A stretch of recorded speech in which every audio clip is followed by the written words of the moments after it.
It is Thursday. It's the 15th of August. I'm Monita Rajpal. This is CNN News Center live from Hong Kong. Making news today. We begin in Egypt, where members of the Muslim Brotherhood are vowing to march through Cairo later this Thursday. For the moment, at least, traffic is flowing through the Egyptian capital on the streets where hundreds are now known to have died just hours earlier. Supporters of ousted President Mohamed Morsi had been camped in these squares for 6 weeks now. Much like the state of Egypt itself, they're in a mess. Reza Sayah has seen firsthand some disturbing scenes in Cairo. This is his account of what's unfolded so far. For weeks, Egypt's military-backed interim government had promised to crush a 6-week-long sit-in demonstration. Reza Sayah reporting there, and Reza joins us now live from Cairo. And Reza, we understand right now, 24 hours on, there is a sense of calm in Egypt right now, but it's not the kind of calm that people are comfortable with. Yeah, Monita, you can almost feel the sense of dread and uncertainty hanging over the city. Reza, thank you very much for that. Reza Sayah reporting to us there live from Cairo. You are watching CNN News Center live from Hong Kong. Coming to CNN News Center live from Hong Kong, I'm Monita Rajpal. 18 Indian sailors went down with their submarine Wednesday after an explosion started a fire on board. They're all feared to have died, but divers are at work trying to find out if any survived. The INS Sindhu Rakshak was in the dockyard in Mumbai. The explosion left it half submerged, trapping crew members on board. CNN's Malika Kapoor joins us now on the phone from Mumbai with how things are going right now in terms of what more information they're able to give us and the progress of this diving. Monita, at the moment, we do know that the salvage operation as an aviation... The other stories we're following for you here at CNN News Center. The military in Nigeria says it has killed a senior figure in the Islamist militant group Boko Haram. He's been named as Mamadou Bama, also known as Abu Saad. The army says he's the group's second in command. The military says his father, said to be a spiritual mentor to the group, was killed with him on August 4th.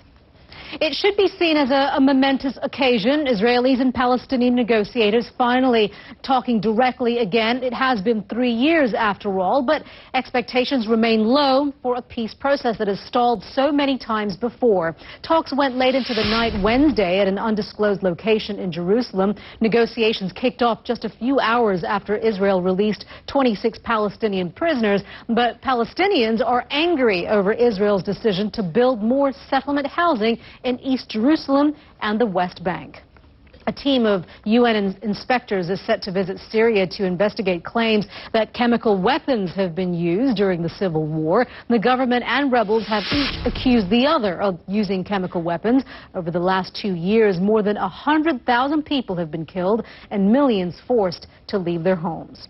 The former U.S. Army analyst convicted of leaking thousands of classified documents says he only wanted to help people. In a military court, Bradley Manning acknowledged that, in his words, he hurt people and hurt the United States. Manning faces up to 90 years in prison. China has summoned Japan's ambassador to lodge a strong complaint over a controversial war shrine. 2 Japanese ministers visited the Yasukuni Shrine in Tokyo on the anniversary of Japan's surrender in World War II. The memorial commemorates the country's war dead, but also honors some convicted war criminals.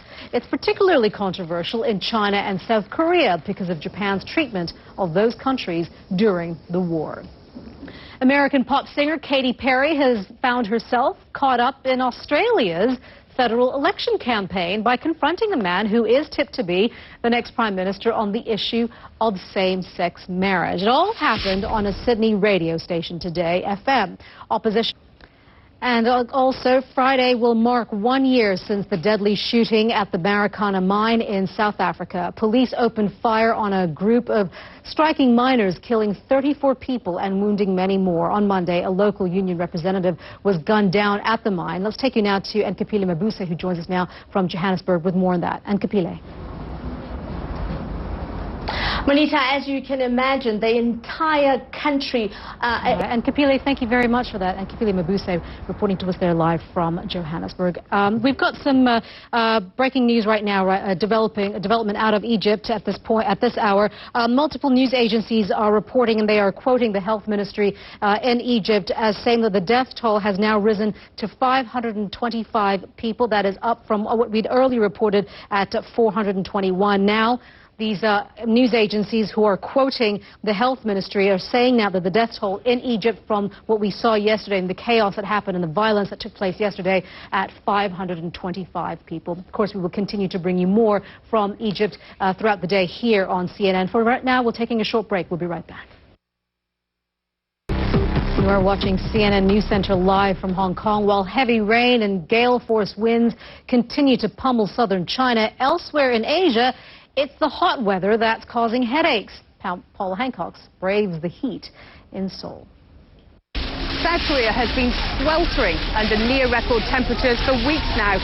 But the children here in Seoul have figured out a way to stay cool. Well, we can get more about prediction on a break in the weather. Let's go to our meteorologist, Mari Ramos, at the World Weather Center with some info for us, Mari. Hey, Monita, you know, tremendous the story that Paula was telling us. It goes on, and yeah. Mari, thank you very much.